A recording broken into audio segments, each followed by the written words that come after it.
Hello friends, what's up? I hope you are doing well. Welcome to Study Krida. Friend, this is Ashish Gehlot and I am taking your human resource management class. This is helpful for those who are preparing for UGC NET exam and for those also who are pursuing their masters specialization in human resource management.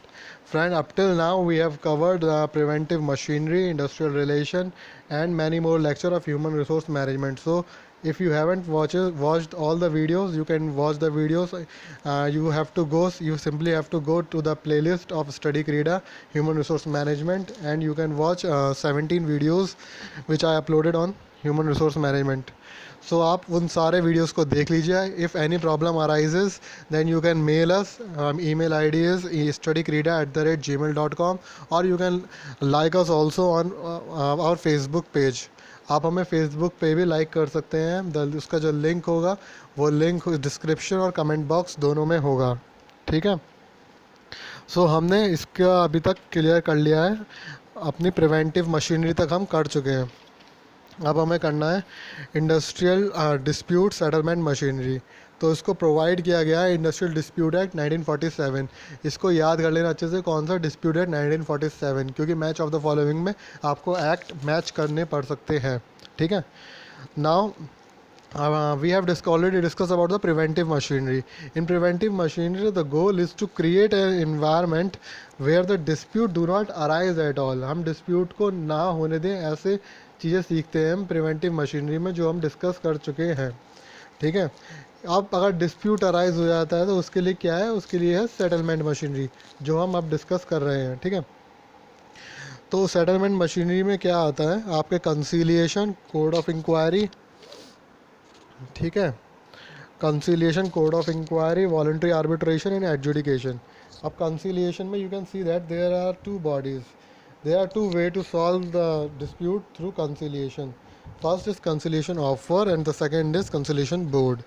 Now the next is second is court of inquiry, third is voluntary arbitration, and the fourth and the last is adjudication. There are three ways in adjudication. First is labor court, the second is industrial tribunals, and third is national tribunal. So we have to discuss these four topics of industrial dispute settlement machinery. एक minute, sorry. हाँ. Now the first is conciliation. तो conciliation क्या होता है? Conciliation आप इसे पढ़ लेना. It is a form of a mediation. ठीक है. तो सेकंड पॉइंट भी आप देखिए तो there is a difference between the conciliation and mediation. ये एक मीडिएशन का ही फॉर्म होता है basically. Conciliation is a form of mediation. Mediation क्या होता है? Mediation is the act of making active effort to bring two conflicting party to compromise. दो पार्टी जिनके बीच में कॉन्फ्लिक्ट है उनको क्या नाम है, कॉम्प्रोमाइज़ कराता है मीडिएशन. ठीक है. पर ये बिल्कुल सेम नहीं होता. कंसिलिएशन में डिफरेंस होता है. कंसिलिएशन इतना एक्टिव रोल प्ले नहीं करता है जैसे मीडिएशन करता है. ठीक है. ये पैसिव रोल प्ले करता है, एक तरीके से इनडायरेक्ट रोल प्ले करता है.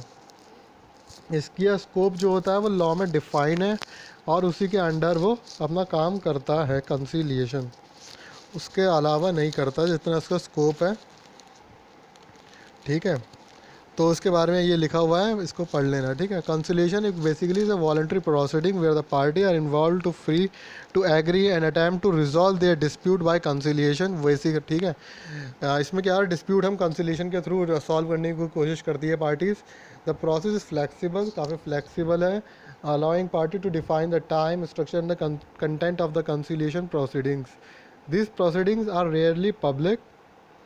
They are interest based as the conciliator will when proposing a settlement not only take into account the party's legal position but also their commercial, financial and or personal interest.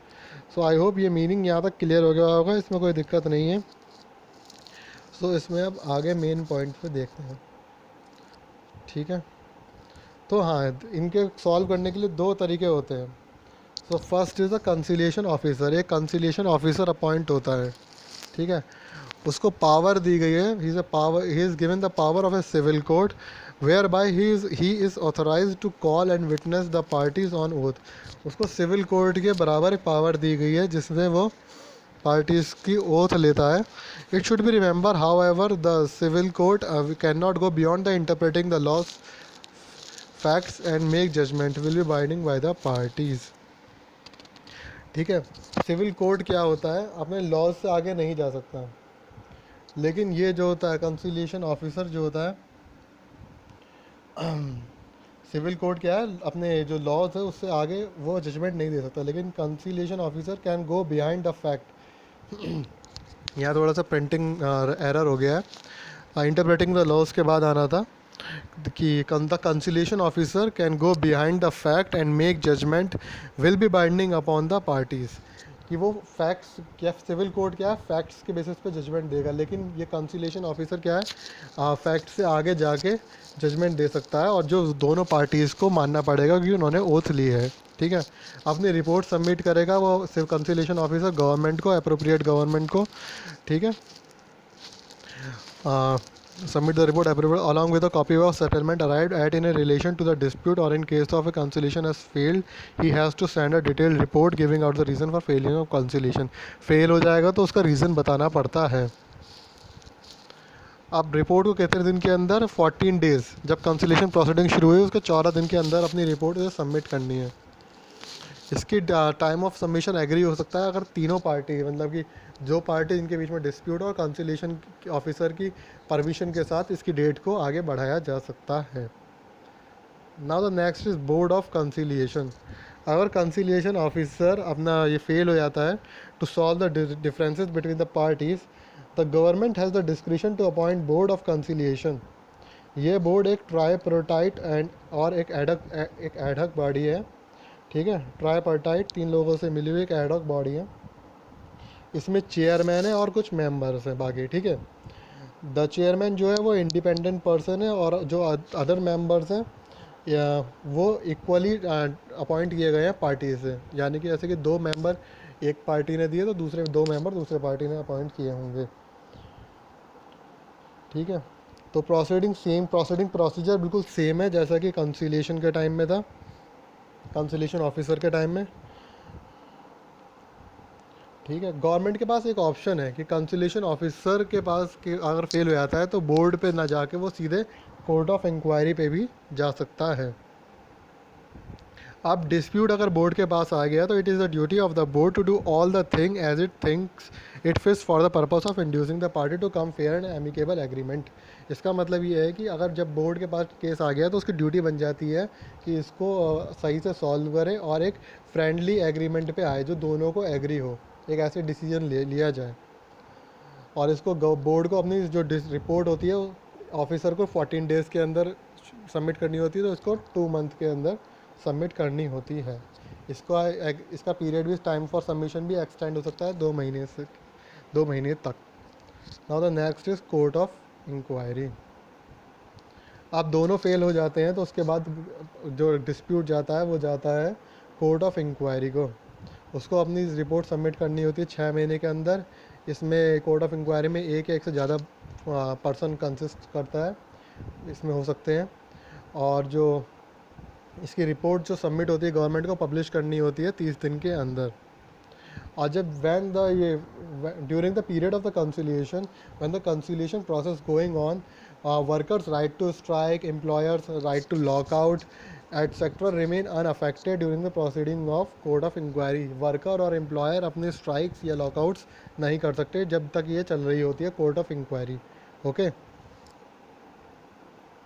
Now the next is arbitration. Arbitration, when industrial dispute are mutually settled by the parties concerned, it is known as the arbitration. जब दोनों party आपस में मिल गई dispute solve कर लेती है तो उसे बोलते हैं हम आर्बिट्रेशन. इस डिस्प्यूट सॉल्व करने के लिए वो एक आउटसाइडर अपॉइंट कर सकती है जो कि दोनों की एग्रीमेंट से होता है दोनों की मर्जी से होता है. किसी को एक को अपॉइंट किया जाता है आउटसाइडर को जो कि इनका डिस्प्यूट सॉल्व कराता है, और दोनों की मर्ज़ी से वो अपॉइंट होता है. ठीक है. और वो पर्सन जो अपॉइंट होता है वो न्यूट्रल होता है, किसी के भी फेवर में नहीं होता है. ठीक है. तो section 10A of the industrial dispute act 1947 provides that where any industrial dispute exists or is apprehended and the employer and the workman agree to refer to the dispute to the arbitration, they may at any time before the dispute has been referred under the section 10 to a labor code or tribunal or national tribunal. तो इसमें याद करने वाली बात यह है कि section 10A में ये जो बताया गया है इसके बारे में, डिस्प्यूट के बारे में सॉल्व करना है। तो सेक्शन 10A इंपॉर्टेंट है, इंडस्ट्रियल डिस्प्यूट एक्ट 1947 में डिफाइन है, ये इंपॉर्टेंट है, ठीक है। तो आर्बिट्रेटर अपॉइंट होता है जो कि इनका डिस्प्यूट सॉल्व करता है। The report submitted to the appropriate government and strike and lockout are prohibited. इसमें भी स्ट्राइक एंड लॉकआउट है during the period of the arbitration prohibited होता है। वर्कर्स का राइट स्ट्राइक का और एम्प्लॉय का राइट लॉकआउट्स का इसमें वो नहीं यूज़ कर सकते। Now the last is adjudication, ठीक है। एडजुडिकेशन जो लास्ट रेमेडी होती है, वो अल्टीमेट रेमेडी जो है डिस्प्यूट सॉल्व करने की, वो है एडजुडिकेशन, ठीक है। Adjudication ultimate remedy of the industrial dispute act is it reference to the adjudication by the labour court or tribunals when the conciliation machinery fails to bring a settlement. जब ऊपर की तीनों मशीनरी सेटलमेंट नहीं लेके आ पा रही है तो लास्ट में कहाँ जाते हैं, एडजुडिकेशन के बाद। Adjudication is done through the third party appointed by the government. The law provides the adjudication to the conducted by labor court, industrial tribunal and national tribunal. Law जो है एडजुडिकेशन करता है किन की, थ्री बॉडीज़ के through, first labour court, second industrial tribunal and the last is national tribunal.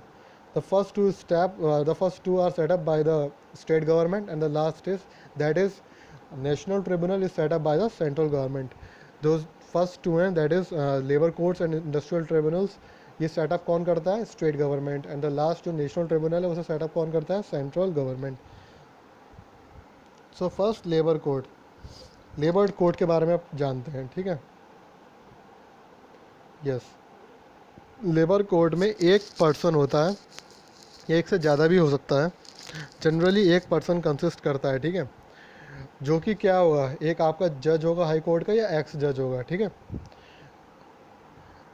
It may be constituted by the appropriate government और of adjudication of dispute which are mention in the second schedule of the act. इसमें जो dispute जो discuss किए जाएंगे वो second act के second schedule में define किए गए होंगे, वही डिस्प्यूट सेटल वो किए जाएंगे। और उनमें से कौन से हैं, फर्स्ट इश्यूज़ कौन कौन से इसमें हम सॉल्व कर सकते हैं, जो मैंने कुछ लिखे हुए हैं, काफ़ी सारे होते हैं लेकिन कुछ आपको आइडिया देने के लिए लिखे हुए हैं।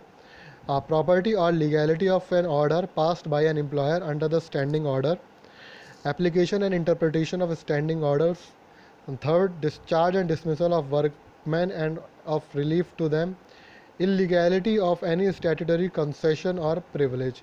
So these are the issues which the labor code covers under its adjudication. Okay,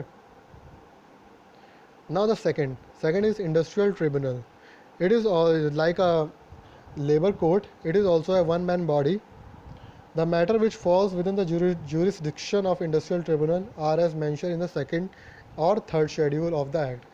हमने लेबर कोड में देखा जो मैटर्स जो कवर करेंगे वो करेंगे सेकंड शेड्यूल के, पर इसके जो मैटर्स डिफाइन इंडस्ट्रियल ट्रिब्यूनल के सेकंड शेड्यूल में भी हैं और थर्ड शेड्यूल में भी हैं, ठीक है। इंडस्ट्रियल ऑब्वियसली ये बात तो है कि इंडस्ट्रियल ट्रिब्यूनल का जो ज्यूरिसडिक्शन होगा या उसका जो स्कोप है वो वाइडर है than the labour code. Moreover that industrial tribunal एक प्रिसाइडिंग ऑफिसर होता है, ठीक है, और उसके साथ कुछ एसेसर होते हैं।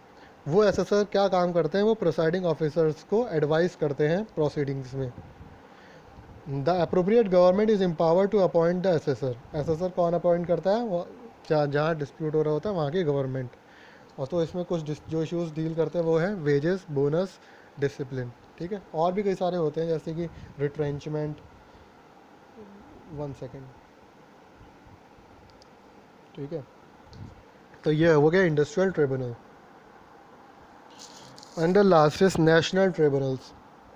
The central government form A national tribunal, ये हम जान चुके हैं। मैटर्स जो उसके फॉल करते हैं सेकंड एंड थर्ड शेड्यूल होते हैं, एक्ट में डिफाइन किए हुए हैं। और any other matter not mention there in provided in its opinion the industrial dispute involve the question of national importance or the industrial dispute of such nature that undertaking establish in more than one state are likely to be affected by such a dispute. या तो वो क्या नाम है act में define होंगे second and third schedule में, या फिर कोई वो मैटर अगर नेशनल इंपॉर्टेंस है, बहुत ही ज़्यादा इंपॉर्टेंट है और नेशनल उसकी इम्पोर्टेंस नेशनल इंपॉर्टेंस है, ठीक है, ऑल ओवर नेशनल अफेक्ट कर सकता है वो, या फिर वो एक या दो से ज़्यादा स्टेट्स में वो उसका उस डिस्प्यूट का इफेक्ट हम देख सकते हैं, तो फिर उसे कहाँ डील किया जाएगा, उसे डील किया जाएगा नेशनल ट्रिब्यूनल में। It should be noted that every award of a labour court, industrial tribunal or national tribunal must be published by the appropriate government within the 30 day from the date of receipt. इसको publish करना है, इसका जो report है उसको publish करना है government को 30 डेज़ के अंदर उसके रिसिप्ट के। ठीक है, जैसे ही उसका रिपोर्ट सबमिट होती है गवर्नमेंट को, उसको 30 डे के अंदर गवर्नमेंट को उसे पब्लिश करनी है। तो एक तरीके से एडजुडिकेशन क्या है, एक अफेक्टिव मेथड है, क्योंकि इसमें एक मैंडेटरी सेटलमेंट होता है डिस्प्यूट का। And it is obvious that once a dispute is referred for adjudication the verdict of labour court or tribunals is binding on both the party. जब एक बार मैटर कोर्ट में या ट्रिब्यूनल में चले गया तो उसका वर्डिक्ट आना है और वो वर्डिक्ट दोनों को मंजूर होगा, तो एक अच्छा मेथड है। बट इसका डिमेरिट हो सकते हैं, क्योंकि इसमें डिसीजन जो होते हैं कॉन्फ्लिक्ट सॉल्व होने में टाइम लग जाता है। ठीक है, कोर्ट का मामला टाइम लग सकता है। तो ये कवर होगा आपके सेटलमेंट मशीनरी। तो मैंने आपको पॉइंट्स बता दिए सेटलमेंट मशीनरीज पे कौन कौन से इंपॉर्टेंट है, कुछ मैंने उनकी डिटेल्स भी बताई, आपको थोड़ा समझाया भी। अब आपको क्या करना है, इनको अच्छे से समझना है, क्वेश्चंस प्रैक्टिस कीजिए। बता चुका हूँ बुक्स 12 पूछते हैं, बुक्स मैं बता देता हूँ। आपकी बुक्स आती है मार्केट में, ट्रूमैन, अरिहंत एंड उपकार। ठीक है, बहुत ज़्यादा फेमस बुक्स यही 3 है, हिंदी और इंग्लिश दोनों लैंग्वेज में आई थिंक मिल जाती है। तो क्वेश्चंस प्रैक्टिस कीजिए, टॉपिक प्रैक्टिस कीजिए। ठीक है, एग्ज़ाम आ रहा है, अच्छे से पढ़ाई करिए। और जिसको प्रॉब्लम है, शेयर का प्रॉब्लम पूछना चाहते हैं, फेसबुक पेज लाइक कीजिए, चैनल को सब्सक्राइब कीजिए फॉर द रेगुलर वीडियोस। ठीक है, स्टैटिस्टिक्स के वीडियोस भी अब डलने लगे हैं। ठीक है, तो यूट्यूब चैनल जरूर सब्सक्राइब कर लीजिए। मेल कर सकते हैं studycreed@gmail.com पे, और फेसबुक पेज पे आप हमें सपोर्ट कर सकते हैं। कैसे करेंगे सपोर्ट करने के लिए, अपने रिव्यूज़ दे सकते हैं पेज को। ठीक है, वहाँ मैं पेज पे क्वेश्चंस भी पूछता हूँ डेली, तो आप उसको आंसर ट्राई कीजिए। एमसीक्यूज़ मैं भी पुट वहाँ पे पोस्ट करता हूँ, तो आप उन्हें ट्राई कर सकते हैं। और उन्हें एक्सप्लेनेशन भी मैं कोशिश कर रहा हूँ कि दे करूँ जल्दी। और जनरली नहीं तो मैं एक नोट पब्लिश करे करूँगा वहीं वीकली। ठीक है, एंड और आप इस हमें सपोर्ट कर सकते हैं वीडियो को लाइक करके। ठीक है, आप लाइक करेंगे तो पता चलेगा आपको वीडियो पसंद आ रहा है, आप पसंद करेंगे तो मैं और मेहनत करूँगा। ठीक है, इस वीडियो को अपने फ्रेंड्स के साथ शेयर कर सकते हैं, तो क्योंकि लोगों के पास इंफॉर्मेशन स्प्रेड करना बहुत ज़्यादा ज़रूरी है आज की डेट में। ठीक है, सो आज के लिए इतना ही। थैंक यू क्लास, जय हिंद।